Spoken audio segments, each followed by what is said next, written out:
Olá, sejam bem-vindos ao Plenárias. Você vai acompanhar o resumo das sessões do Supremo desta semana. O plenário decidiu que é constitucional o sigilo sobre as investigações dos acidentes aéreos previstos pelo Código Brasileiro de Aeronáutica.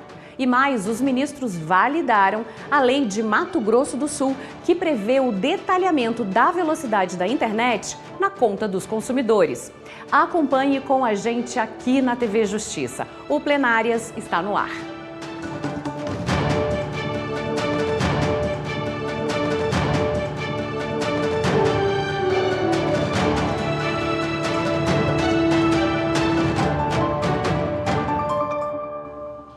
Eu sou Flávia Alvarenga e juntos vamos entender os julgamentos da semana. Com a gente no estúdio, a consultora Hanna Gomes. Oi, Hanna, muito obrigada pela sua presença.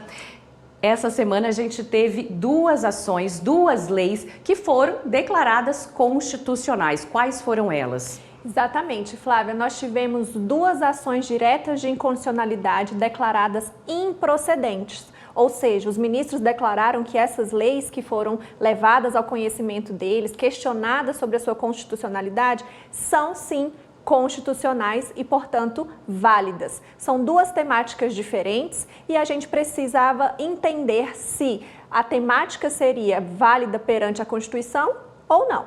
Tá certo, muito obrigada.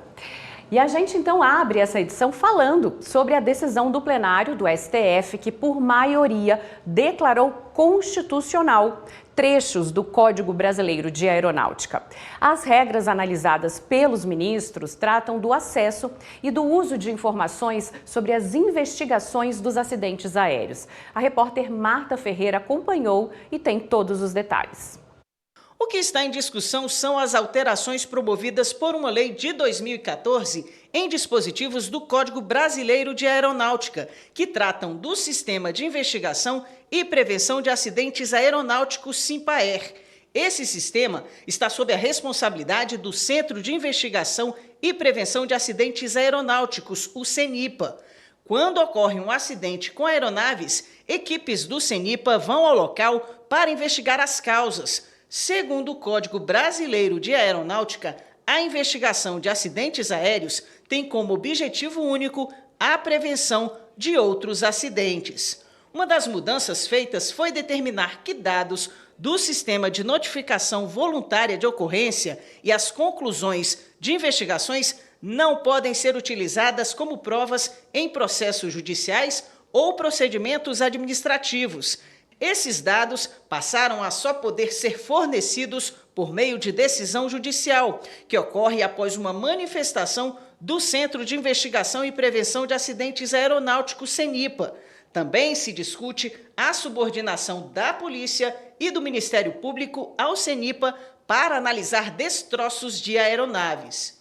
O então Procurador-Geral da República, Rodrigo Janot, ajuizou uma ação pedindo que o Supremo invalide a proibição do uso do conteúdo das apurações do SINPAER como provas em processos judiciais e a necessidade de autorização judicial para acesso a informações que deveriam estar disponíveis para outros órgãos e entes estatais.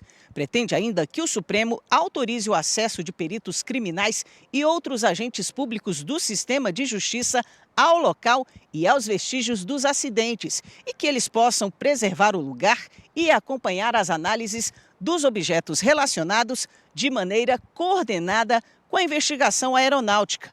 Para ele, as normas questionadas interferem nos poderes constitucionais de investigação do Ministério Público e da Polícia. O julgamento começou em setembro de 2021 em sessão virtual. O relator, ministro Nunes Marques, votou para declarar a lei constitucional. Ele entende que os dispositivos visam principalmente a segurança do transporte aéreo e a eficácia das investigações. Para Nunes Marques, é necessário um clima de total confiança no sigilo da informação para que as pessoas prestem depoimentos que possam esclarecer detalhes ocultos do acidente, sem temerem represárias. Sabemos todos que o processo judicial consiste em principalmente olhar e reconstruir o passado para que o juiz possa julgar um ou mais fatos ocorridos no passado. Daí a relevância das provas orais, documentais, periciais, etc. Todas elas visam reconstruir, dentro do processo, os fatos relevantes para julgamento. Ocorre que tal reconstituição deve obedecer a regramentos constitucionais claros, como o devido processo legal, contraditório, ampla defesa, entre outros. As provas que informam o processo judicial, assim, devem ser produzidas dentro das regras constitucionais que mencionei, para que assim sejam válidas. Válidas a embasar, se o caso, decreto condenatório, em que se apure determinada conduta, nexo de causalidade e sanção. Aí nem toda prova será válida ou mesmo relevante. O julgamento foi retomado com a apresentação do voto-vista do ministro Alexandre de Moraes, destacando que a legislação em questão cumpre o regramento internacional. Assim, o ministro Alexandre de Moraes acompanhou o voto do relator. Levando em conta que todo esse sistema, a ideia é exatamente o aperfeiçoamento da segurança aeronáutica no Brasil, ao diminuir e, quiçá, um dia evitar totalmente a ocorrência de acidentes aéreos. Então, presidente, eu acompanho o eminente ministro relator, julgo improcedente o pedido, declarando a constitucionalidade dos artigos impugnados. Já o ministro Flávio Dino divergiu parcialmente do relator. Em relação aos dados de notificação voluntária de ocorrências, como há uma teleologia, um objetivo inequívoco, ou seja, se houver o acesso universal aos dados de notificação voluntária, esse sistema perecerá. Ok? É constitucional a vedação. Em relação aos demais, exatamente por serem investigações paralelas, exatamente porque nós não podemos presumir que uma sabote a outra, exatamente porque se houver choque, quem dirime é o Poder Judiciário e não a lei. Há uma autoridade judicial encarregada disto, está no Código, validado neste plenário, que é o juiz de garantias, está lá, está escrito no artigo 3º-B, inciso 11, a linha D. Está no Código. Os demais ministros acompanharam o entendimento do ministro Nunes Marques, no sentido de negar o pedido feito na ação e assim declarar constitucionais os dispositivos questionados que limitam o uso de investigações de acidentes aéreos na Justiça. Os ministros argumentaram que a lei do Código Brasileiro de Aeronáutica segue parâmetros adotados em mais de 190 países.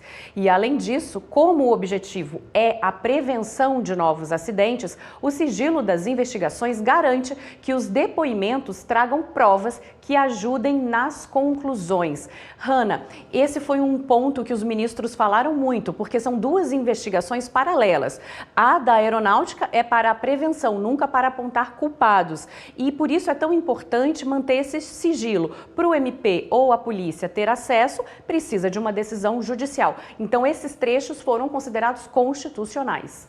Exatamente, a gente tinha justamente essa discussão sobre a possibilidade de acesso a essas provas, essas investigações levadas pela aeronáutica, pela CIPAER ou pela CENIPA, e a paralela investigação do Ministério Público ou da Polícia. Se haveria essa incompatibilidade, uma vez que a investigação aeronáutica serviria apenas para prevenção e o entendimento sobre o acidente aéreo, enquanto a investigação policial ou do Ministério Público, que por força constitucional também tem poder de investigação, seriam ali opostas entre si, mas não, os ministros entenderam que são complementares a partir de cada uma tendo um objetivo na sua investigação e que se o Ministério Público ou a polícia precisar dessa investigação, desse conteúdo da CIPAER, pode solicitar via ação judicial.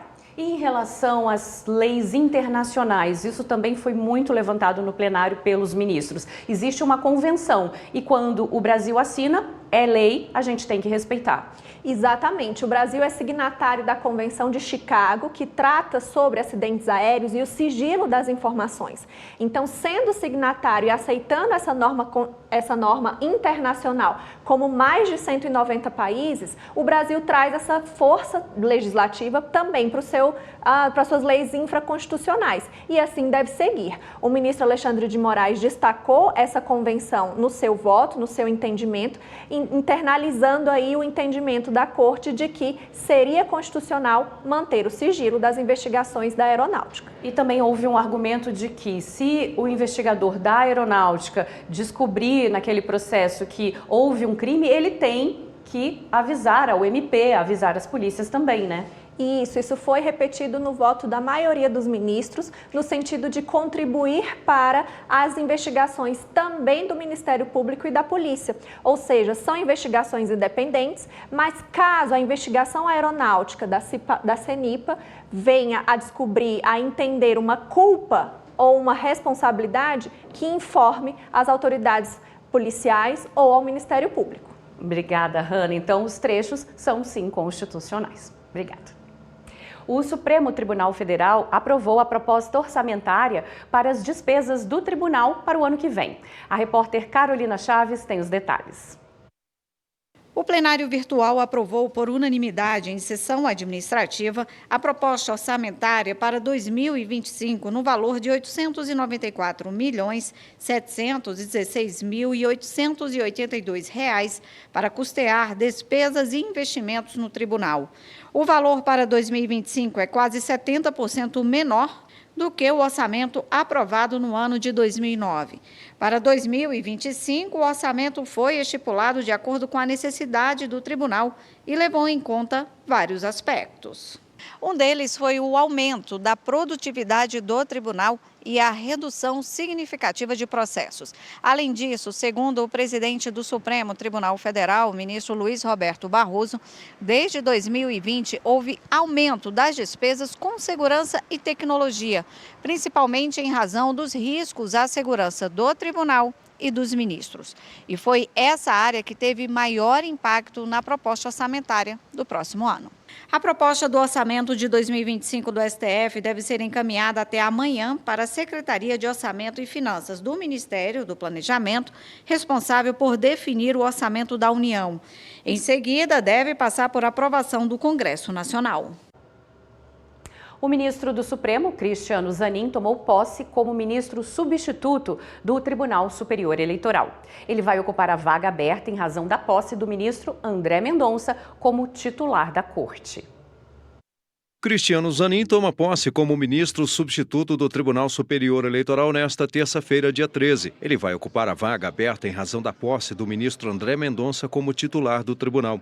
O ministro Cristiano Zanin foi eleito pelo plenário do Supremo Tribunal Federal para ocupar uma das vagas de substituto do Tribunal Superior Eleitoral em 26 de junho deste ano. Ele assume o cargo pelos próximos 2 anos, podendo ser reconduzido por mais 2 ou nomeado titular com a saída do TSE de algum ministro do STF. Atual diretor da Escola Judiciária Eleitoral do Tribunal Superior Eleitoral, a EJTSE, Cristiano Zanin nasceu em Piracicaba, São Paulo, em 15 de novembro de 1975 e se formou em 1999 pela Faculdade de Direito da Pontifícia Universidade Católica de São Paulo. Tomou posse como ministro do STF em 3 de agosto de 2023. O TSE é composto de 7 membros. 3 são originários do STF, 2 do Superior Tribunal de Justiça e 2 são representantes da classe dos juristas, advogados com notável saber jurídico e idoneidade. Para cada titular, há um ministro substituto. Os candidatos aos cargos de prefeitos para as eleições em outubro já podem fazer propaganda eleitoral. O prazo começou no dia 16, última sexta-feira. É a propaganda geral que já está permitida, aquela que é feita nas ruas, com distribuição de santinhos e também pela internet. A propaganda no horário eleitoral gratuito só vai começar no fim do mês, dia 30. O Tribunal Superior Eleitoral tem um canal para receber denúncias sobre a divulgação de informações falsas ou mentirosas sobre o processo eleitoral. É o SOS Voto. Os eleitores podem ligar no número 1491 e denunciar. A ligação é de graça e pode ser feita de qualquer lugar do país. O SOS Voto funciona de segunda a sexta, das 8 da manhã às 8 da noite e aos sábados, de 9 até às 5 da tarde. No próximo bloco, lei de Mato Grosso do Sul que prevê que as contas de internet detalhem a velocidade entregue aos consumidores é declarada constitucional. A gente faz um rápido intervalo e volta já.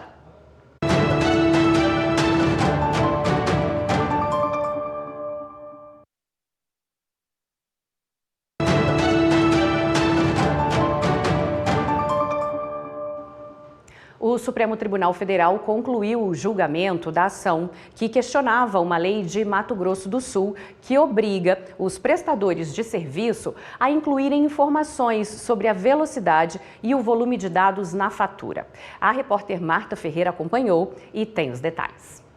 A lei estadual é de 2022 e obriga o prestador de serviço a informar de forma detalhada qual foi a média diária de velocidade entregue aos consumidores, sendo rede móvel ou fixa na modalidade pós-paga. Aprovada pela Assembleia Legislativa e sancionada pelo governador do estado, a norma foi criada com o argumento de aumentar a transparência na prestação dos serviços. A Associação Brasileira de Provedores de Internet e Telecomunicações, a Abrint, questiona no Supremo Tribunal Federal essa lei, alegando que a exigência pode gerar desigualdade no tratamento de usuários em todo o país. Outro argumento é o da competência privativa da União de legislar sobre telecomunicações, categoria em que se encaixariam os serviços de internet. O processo foi levado a julgamento em sessão no plenário virtual em 2023. O relator é o ministro Alexandre de Moraes, mas um pedido de destaque levou a discussão para o plenário físico e o julgamento começou novamente. O advogado da Abrint reafirmou o posicionamento apresentado na ação. Alegou ainda que cabe à Anatel avaliar a prestação de serviço pelas empresas atuantes na área. Por fim, afirmou que a lei vai confundir os consumidores e aumentar os gastos.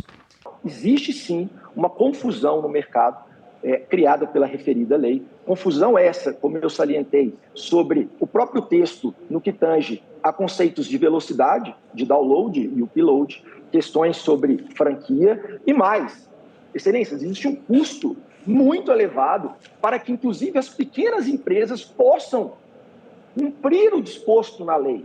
Porque dentro de uma estimativa nacional, que se passarmos para um plano nacional e todos os estados também legislarem no mesmo sentido, existe uma expectativa de um custo de em torno de 1,5 bilhões de reais para que todas as empresas acatem a lei. O procurador do estado de Mato Grosso do Sul argumentou que a lei em questão não trataria de telecomunicações, mas sim da defesa dos direitos dos consumidores nesse serviço. A lei estadual tem 3 artigos, ela é de uma simplicidade franciscana. Ela é muito simples, porque ela não teve a intenção em nenhum momento de interferir em aspectos técnicos de concessão. Não fala sobre tarifa, não fala sobre aspectos de concessão, mas sim numa perspectiva de olhar o consumidor, nessa assimetria de informações que existe entre as prestadoras e os consumidores. O relator, ministro Alexandre de Moraes, negou o pedido feito na ação.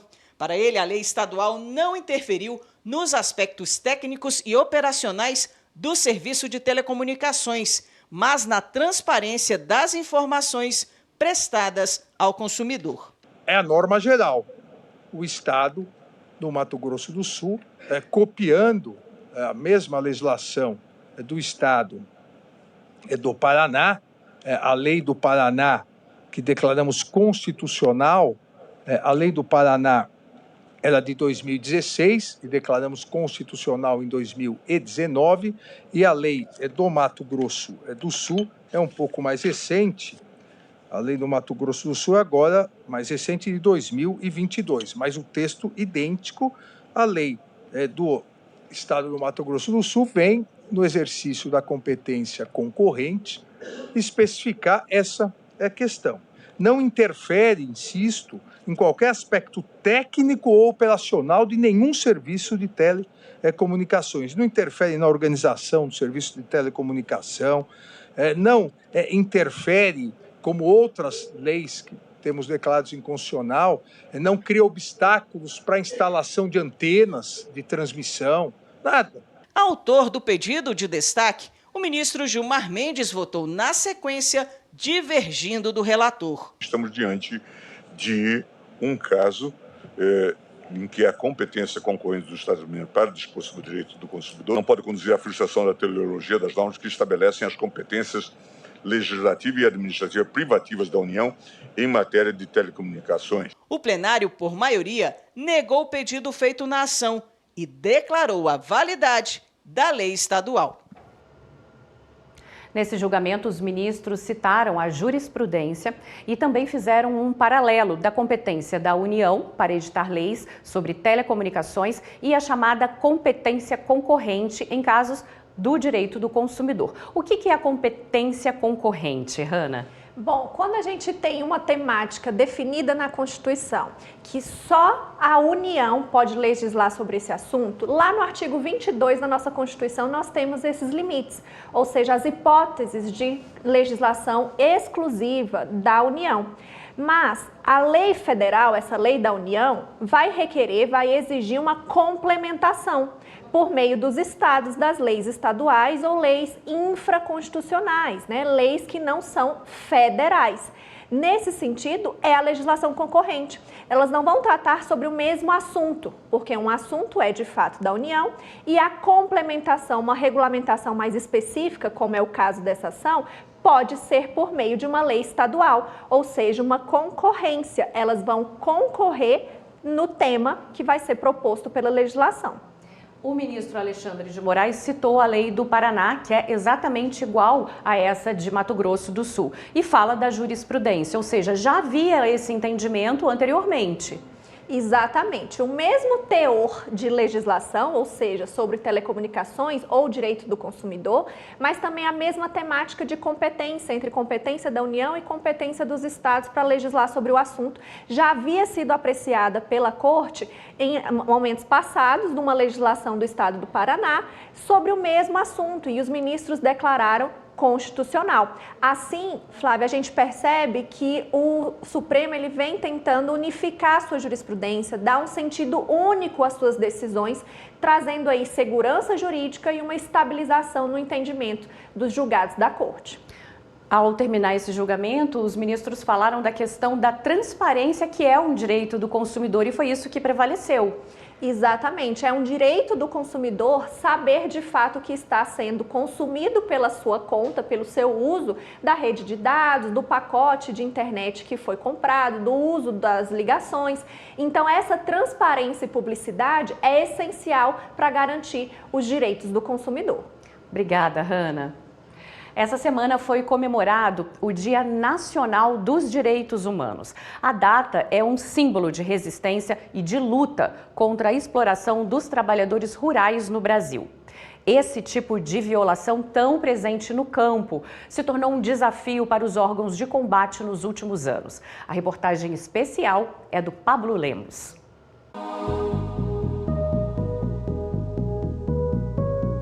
Há 20 anos, a chacina de Unai, como ficou conhecida, revelou um Brasil do século XXI ainda aprofundado na exploração do trabalho rural. Os assassinatos de auditores fiscais do Ministério do Trabalho durante uma inspeção na cidade mineira em 2004 foram encomendados por fazendeiros influentes da região na época. Eles foram denunciados por manterem pessoas sob condições de vida e de trabalho semelhantes a escravos. Só a partir do ano passado é que os acusados pelo crime começaram a ser presos. 2 décadas depois, o trabalho análogo à escravidão continua recorrente no país. Em 2023, foi registrado o maior número de denúncias desse tipo de violação de direitos humanos desde que o Disque 100 foi criado. Os dados do Observatório de Erradicação do Trabalho Escravo e do Tráfico de Pessoas mostram que foram recebidas 3.430 denúncias, 64% a mais do que em 2022. O perfil das vítimas é o mesmo, de maioria parda, semi-analfabeta, em situação de vulnerabilidade e sem conhecimento dos próprios direitos. Para muitos, essa é uma realidade presente desde a infância. Qual a tua idade, nenê? 7 anos, é? Você fica sentado aqui nessas folhas, assim, em cima da folha? É. E tu ganha algum dinheirinho para cortar cacau? Nada. Na primeira casa que eu trabalhei, comecei com 8. Quando eu estava com uns 10 anos, ela já mandava eu fazer comida, mesmo para adulto, né? Muitas vezes a pessoa sabe que existe algo errado. Sabe, porque ela está em sofrimento. Mas é difícil fazer um enquadramento, assim, entender de fato o que está acontecendo, o nível, o grau de exploração. De 1995 a 2023, mais de 60 mil pessoas foram resgatadas dessa situação no Brasil. O Pará é o estado com o maior número. Foram quase 13.500, seguido de Minas Gerais e de Mato Grosso. E o setor com mais resgates registrados é o agronegócio, com destaque para a criação de bovinos.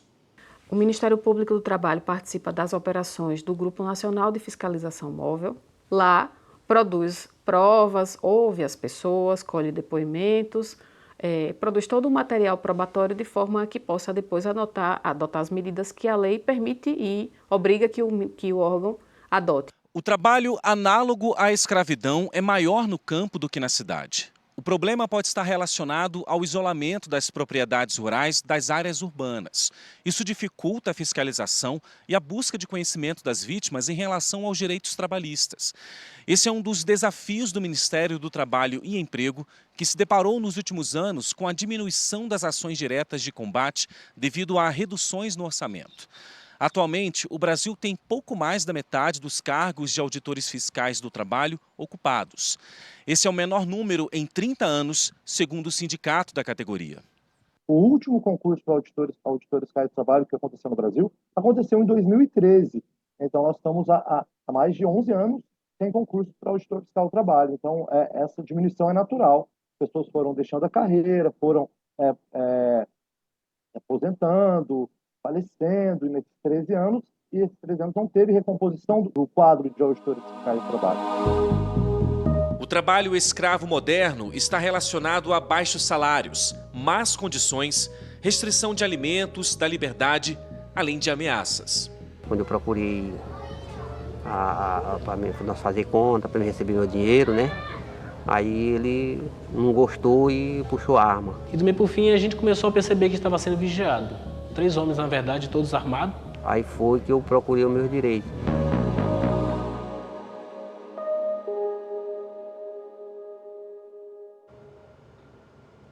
Esta edição do Plenárias termina aqui. Hanna, muito obrigada pela sua presença, pela sua participação. Eu que agradeço, Flávia. Obrigada. Você pode acompanhar o Plenárias pelo canal da TV e Rádio Justiça no YouTube e pelo Spotify, pela Rádio Justiça. Continue com a gente aqui na TV Justiça e até a próxima. Tchau!